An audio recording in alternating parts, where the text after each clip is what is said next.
Hello again, Gary Stearman with another edition of Prophecy in the News. Today's guest, Rob Skiba. We're going to talk about his video. It's called The Mount Hermon Roswell Connection. Stay with us.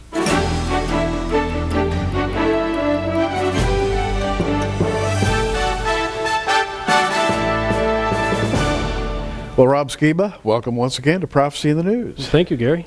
Today we're going to focus on a fascinating subject, which you will find fully expounded in this DVD, The Mount Hermon Roswell Connection. Wow, what a title and what a subject. We're going to start right out with some scripture, which I'm sure you've read many times, but we're going to put a little bit different tilt on it today. Rob, Book of Matthew, an incident in the life of Jesus and the disciples. Yeah. What got me started on all of that was the scripture in Matthew 24, actually. Matthew 24:37, where Jesus says, "As it was in the days of Noah, so shall it be at the coming of the Son of Man." And the first thing we have to say is, well, what differentiates the days of Noah from any other time in history? There's always been earthquakes, there's always been famine, there's always been war, there's always been people sinning. The only thing that differentiates that day is the event of Genesis, what I call the Genesis 6 experiment. Genesis chapter 6, when the sons of God came down to the daughters of men. Yes. Well, the book of Enoch references them landing on Mount Hermon in the days of Jared. And what's really fun, and I would say to anybody out there watching this, they could go on Google Earth and check this out for themselves. Go on Google Earth and look for Mount Hermon in southern Lebanon, and then put your cursor over the center of the mountain range, because it's kind of a long mountain range. And I got to give credit where credit is due. David Flynn has done some amazing research on this, and it's also JR did some research on this too. It had it in his article on Mount Hermon. Determined if you go on Google Earth, you can see the center of the mountain range is 33.33 degrees north by 33.33 degrees east from the Paris prime meridian. So when you see it on Google Earth, it's going to give you the Greenwich, but if you subtract the difference between Greenwich and Paris, it'll give you 33.33. So I find that really fascinating, because we know that 1/3 of the angels fell with Lucifer. Well, 1/3 is 33.33%. So how poetic that the fallen angels landed on the only geographical location on the entire planet that fits their numbers like a crosshair. That meridian that once went through Paris has since come to be called an evil meridian, or sometimes called the devil's meridian, right? Yeah, devil's line. In the occult, they call it the devil's line. And interestingly, and we'll talk about this a little bit later, the number 33 has some esoteric connections as well. Sure does. But here are Jesus and the disciples at a place called Caesarea Philippi. Yes. And I know you've been there. People who go to Israel traditionally visit the springs there. The water comes gushing out. The water from Mount Hermon comes right down to Israel and gushes out into a huge pool. Yeah. And there is the location where Jesus was talking to his disciples, and that's a fascinating connection. Sure is. Again, context. If you think about the context in which the stories in the Bible took place, I never understood this particular passage in Matthew 16, because Jesus asks the question, "Who do men say that I am?" And some say Jeremiah, some say Elijah, some say one of the prophets, whatever. And then Peter says what he says, and Jesus gets so excited. And I never understood that, because from the day he was born, the angels sung that he was the Son of God, and he grew up, the prophets told him he was the Son of God. He picks Nathanael to be his disciple. He declares he's the Son of God. He says, "Why? Because I saw you under the fig tree. You're going to see greater things than that." Every time a demon-possessed person saw him, they threw themselves on the ground and cried out, "You are the Son of God. You are the Christ." And Jesus would tell them to be quiet. So from the day he's born, all through his ministry, people told him he was the Son of God. So why in the world does he get so excited when Peter says it? And I could never understand that scripture until I actually stood in the location where that conversation took place, in front of the altar to the Greek god Pan at the base of Mount Hermon in Caesarea Philippi.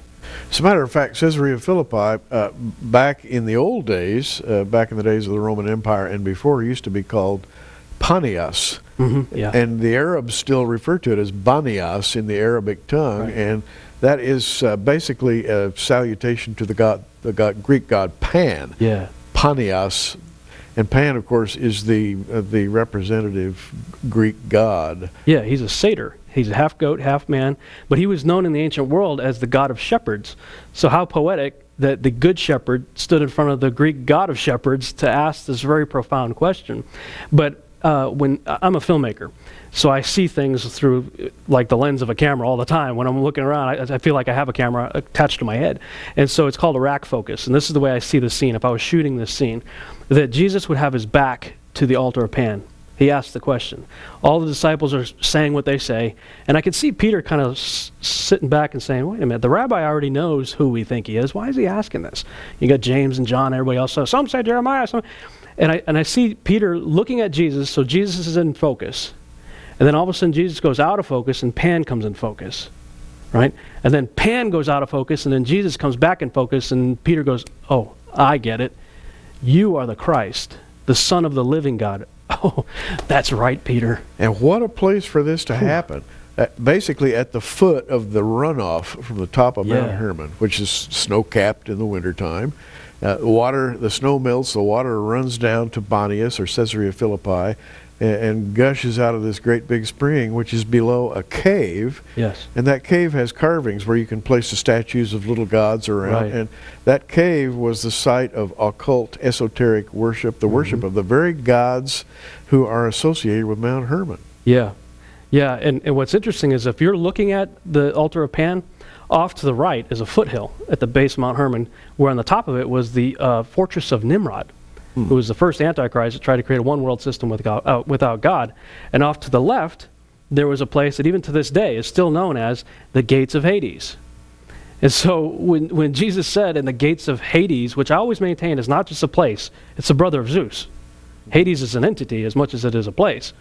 And so when Jesus, at the base of Mount Hermon, where all these Nephilim gods like, Zeus, Poseidon, Hades, where these guys originated from Mount Hermon, Jesus said the gates of Hades will not prevail against the revelation you have. Maybe it's named Hades because he's down there today, locked up. He is. And so they gave the place the name. An appropriate name. Named after him. So we have this incident, this very famous incident. Blessed art thou, Simon Bar-Jonah, for flesh and blood hath not revealed it to thee, but my Father which is in heaven. And I say also unto thee that thou art Peter, and upon this rock will I build my church, and the gates of hell or Hades shall not prevail against it.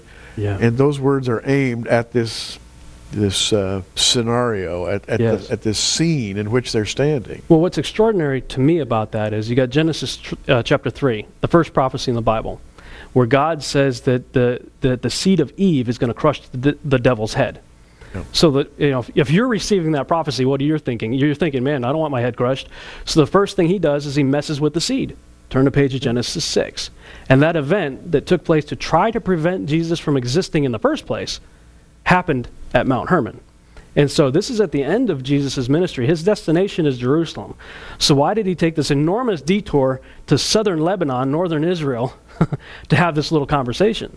He's making a point, not just to his disciples and to us, but he's making a point to the fallen angels who tried to prevent him from existing in the first place.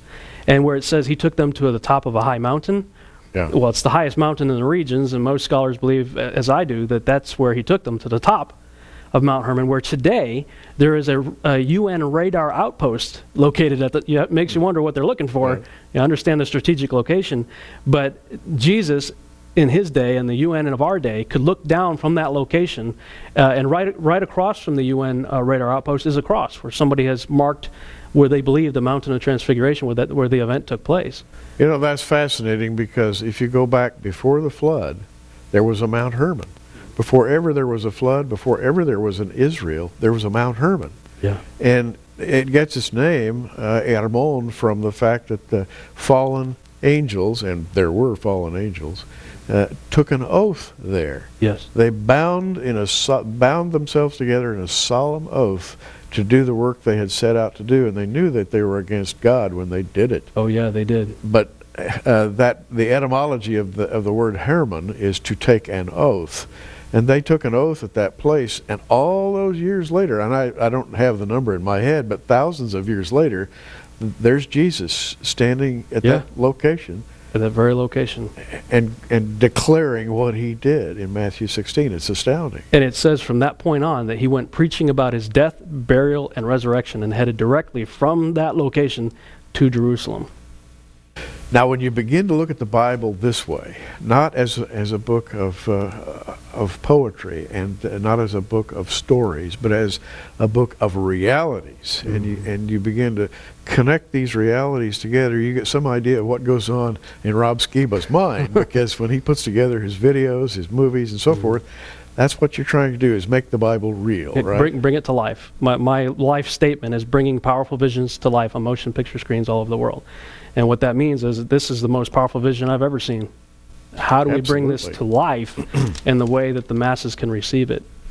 Rob, let's extend this story a little bit, because the title, after all, and I'm looking at this here, and there's an ugly gray and some UFOs and Mount Hermon, the Mount Hermon Roswell connection. Everybody knows about Roswell. Yes. And I suppose our population is probably evenly divided between those who think it was just a made-up story and those who believe that something really happened there. Yeah. But there's a big story in Roswell, isn't there? Yes, there is. And it goes back to what I said earlier, the statement Jesus made, as it was in the days of Noah, so shall it be at the coming of the Son of Man. And so we have already established one of the major things that happened in the days of Noah, is you got these Nephilim guys walking around as a result of what happened on Mount Hermon on the 33rd by 33rd. Well, the interesting thing about Roswell, New Mexico, or actually the location is a little further up from Roswell, but the location, again, David Flynn talked about this, that it's located on the 33rd parallel, right? But when they multiplied that particular location by the universal constant of pi, it also gave them the longitude of that location, 104. Is that just a coincidence or a random spaceship crash? I don't think so. How could it be that precise that the location multiplied by pi would give you the longitude, and it's on the same latitude as Mount Hermon? Well, it's interesting. I look at, and let's just depart the subject that we're on for just a moment and talk about UFOs, which happens to be an interesting subject biblically, because I think of UFOs as what the ancients referred to as Merkava Moftim, the chariots of wonder, the fiery chariots of the Old Testament. They didn't call them flying saucers, but they might as well have, because they appear very often in the ancient world. And Rob, I have noted over the years that major UFO flaps are connected with developments in the life of the nation Israel. Big UFO flap in 1897 called the airship flap, and you may have read about it. Airships appearing all over the world. Well, that was the year of the first Zionist Congress. Next big UFO flap, Kenneth Arnold, UFOs, Roswell, 1947, the year of the UN mandate. Right. There was another flap in 1952 when Israel had a war, 1956 when Israel had a war. There was another major flap in 67 when Israel had a war, and you could just go on, and you have to ask yourself, what do UFOs have to do with developments in the life of Israel? Yes. Everything. Yes. Because those UFOs are an expression of the dark forces that surround this world, and they are opposed to the regathering and the raising up of latter-day Israel. And so it just makes perfect sense that they'd get a little bit upset and a little agitated every time something positive happens in the life of modern Israel. Yeah, the devil, I believe, has an idea about his time, what the time is, but I don't think he knows all the details. That's right. And so every time something's going on with Israel, I think he's going, oh, we got to move now. We got to move. We got to do something. Yeah. And the timing is very interesting about the Roswell incident, as you pointed out, what's going on with Israel. So you got this 47, 48 deal with Israel, but you've also got this scenario where this little shepherd boy throws a rock into a cave, cracks a jar, and out pops the book of Enoch and a bunch of other books. That the first chapter of Enoch itself, first few verses, says this book is not for this generation, but for a future generation that shall live in the time of tribulation. Well, we're like, hello. Yeah, right. And that's the book that goes into great detail to help us understand what's going on with what I call the Mount Hermon Roswell connection. Well, I'm sure that was all just a coincidence. Oh, yeah, just a coincidence. But totally just a coincidence. And we don't believe in coincidences, of course. But now we have Roswell. What happened at Roswell? Roswell was a time that I think everybody associates with the U.S. government keeping a gigantic secret. What is the secret that the United States government is keeping? And there, I can't count the number of sci-fi films and productions that have been made about that great secret. We think of the X-Files, you know, right. and we think of Scully and Mulder saying the truth is out there, Yes. and he's looking for the truth. And of course, we as students of the Bible know where the truth is, and the Bible talks about all this, and it talks about a rising of the dark powers in the latter days. Yeah, and that's why we're trying to talk about it, because the church at large is not talking about this. So you got Eric Von Daniken and all these guys on the History Channel talking about this, Discovery Channel talking about this. Movies, there's almost every week a new movie coming out. All these The Event, you know, all these shows on TV. So the devil is actively putting this message out, but there's so few people in the body of Christ that are telling the truth about what these things are. And so that's what we feel called to do, is try to expose these things from a biblical perspective. Now let's talk about some Old Testament characters, and I know that you're working on a project right now, and maybe we should talk about that a little bit later. But the idea that these angels that fell so long ago in the days of Jared before the flood may be released in the latter days and may begin to torment men again. And essentially the book of Revelation revolves around that idea. Tell us how you've included this in your video here, the Mount Hermon Roswell connection. One of the things I talk about is it's in the book of Enoch, chapter 10, I believe. Yeah, chapter 10, verse 12, that it talks about them, the fallen angels who participated in what I call the Genesis 6 experiment, are buried under the sands of the earth for 70 generations. Well, Psalm 90, verse 10 defines a generation as 70 years. Simple math. 70 generations times 70 years, it's 4,900 years. If you back off 4,900 years from today, we land smack in the days of Jared in the pre-flood world. And the Bible speaks rather openly of angels being imprisoned, being entrapped. You and I had a conversation about 4 angels that are now entrapped in the river Euphrates, and they will be released in the days of the tribulation. A lot of people look at narratives like that in the Bible, and they say, well, that's kind of mythology, that's a spiritual description of something else, but surely there are not angels trapped in the river Euphrates. No, like I said, I've said it before, I take the Bible literally. And whenever it's speaking allegorically or symbolically, the scriptures themselves usually tell you. Sure. It says, oh, by the way, this means this. Here's a little word picture for you, but it means this. So when John writes that the 4 angels who are bound in the river Euphrates are released, I believe it's a 6th trumpet judgment. Again, that presupposes that the audience, first of all, that John knows what that means and that the audience is aware of it. Again, you don't know that without reading the book of Enoch that talks about them being buried under the sands of the earth for a specific amount of time. And so I believe I don't know who those 4 angels are, but I believe they fall in the category of what's written about in Enoch chapter 10. Now, both Peter and Jude speak of imprisoned angels. And by the way, Enoch speaks of angels. They knew they were judged. In fact, Enoch clearly says they knew that what they were doing was wrong when they did it, and hence they bound themselves together with an oath so that nobody would break away and give up the game. But having bound themselves together and having done the deed, in other words, they essentially populated the earth in a way that the Lord did not approve of, they received sentence. And you make an interesting connection there, that they asked Enoch to represent them. Now, this is a story that's fascinating because it has repercussions, I think, that come right down to the present day. I really think that they do. One of the things that I talk about in that video is the severity of the judgment, that Enoch goes into great detail. In fact, the angels, they essentially hire Enoch to be their attorney, basically to have a petition before God, and God says, no, okay, I'll play this little game with you, fine, I'll pronounce judgment through Enoch.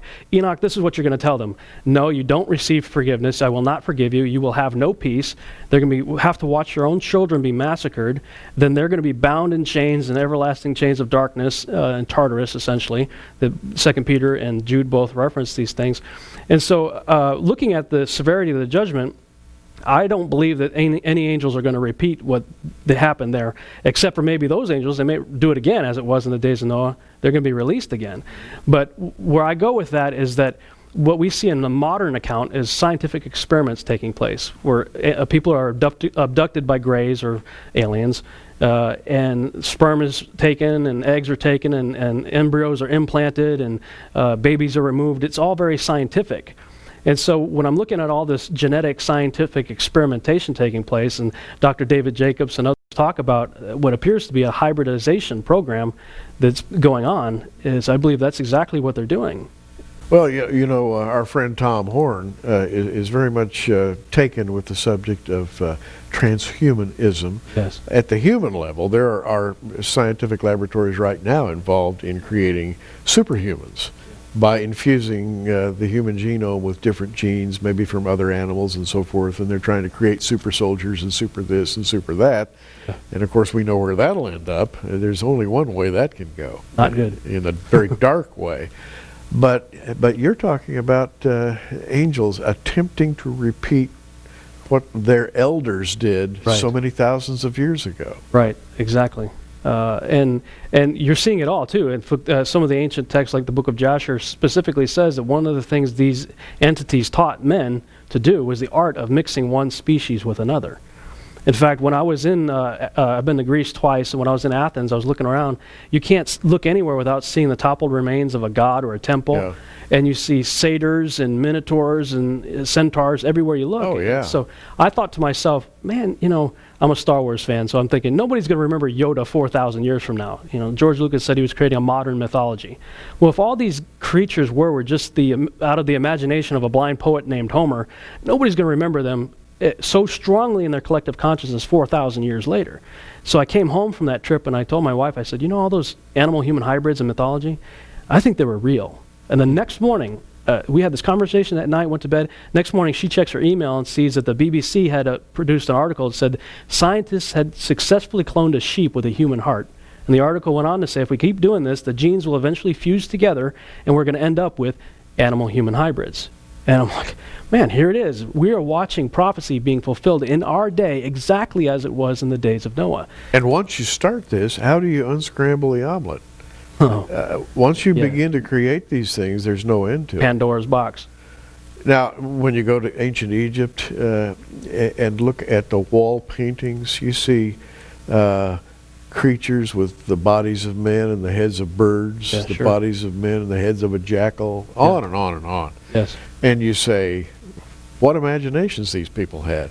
Maybe their imaginations were not so much imagination. They were painting and carving what they saw. Yeah. And they worshiped these creatures as gods, taking us right back to that Mount Hermon experiment. Yep, as it was in the days of Noah, so shall it be at the coming of the Son of Man. So, where should we go with this discussion? Other than to recommend that you watch the Mount Hermon Roswell connection, I guess your burning desire, and mine too, I'm beginning to be really, really infused with the idea that it's high time to educate the church in these matters so that they will not be blindsided by a wave of deception that's coming. Well, there are quite a few watchmen on the wall. You've been doing this for 20-something years now. LA's out there talking about it. Tom Horner, a lot of people are out there talking about this stuff and doing conventions. But we just came back from the Future Congress, and there are about 700-800 people there. But there's 300 million people in the country, and 7 billion people on the planet. So how do we get it out to the masses? And God has laid it on our heart to create essentially a science fiction TV series that I call Seed, that's going to put all these things, wrap it up in a science fiction framework so the masses can receive it. But the beauty of science fiction is that people go into science fiction suspending their disbelief. Yeah. So if you've turned your disbelief filter off, that means you're open to believing whatever I want to tell you that churches won't let me say, you know, and the world isn't coming to church anyway, you know. So how do we get two birds with one stone, as they say, get the church, because Christians watch TV too, you know. So we essentially pitch it as Lost, the TV show Lost, meets Battlestar Galactica wrapped up in an X-File. So it'll have the mystery and intrigue of Lost, the sci-fi appeal of Battlestar, and the alien agenda themes and conspiracy themes that made the X-Files so popular, but written from a biblical worldview and served on a secular palette. Well, I wish you great success in that enterprise, because people need to have the other side. We've had 4 decades or more, actually 5 or 6 decades of sci-fi. And I look at sci-fi as simply a propaganda machine. It's exactly what it is. Teaching people that there are aliens from outer space, and now our own scientific community believes it. They're waiting for the appearance of that ambassador from Alpha Centauri or whatever. Oh, yeah. And when he comes, they will welcome him, except that he's going to be coming under false colors. And we're trying to awaken people to that fact and to the biblical nature of it. Well, the DVD by Rob Skiba is called The Mount Hermon Roswell Connection. Captivating is all I can say. You'll watch it to the end. I know you will. 1995, his first DVD is Mythology and the Coming Great Deception, 1995. And we would like to add a commentary, 4DV commentary on the ancient book of Enoch. Now, these are $19.95 a piece. This one sells for $29.95. Together, that would be $69.95. But we're going to take $10 off of that, $59.95. When you call 1-800-475-1111, just ask for the Rob Skiba package, and you get these 3 DVD packages. That's for $59.95 plus shipping and handling. 1-800-475-1111. It's called the Rob Skiba package. Rob, in about 30 seconds, what would you have people to do and when they read their Bible? Oh man, just know that it's real, know that it's true, know that there is a coming great deception, and God does not want you to be deceived. I can't add much to that. We are spreading the word. We're trying to raise the consciousness of Christians all over the world to the fact that the days in which we're living are not like 10, 20, 30, 40 years ago. We are entering into a period of satanic propaganda unparalleled in the history of the world. So keep your eyes open and keep your heart on the Lord. Have a great day in the Lord. And this is Gary Stearman, as always, reminding you to keep looking up.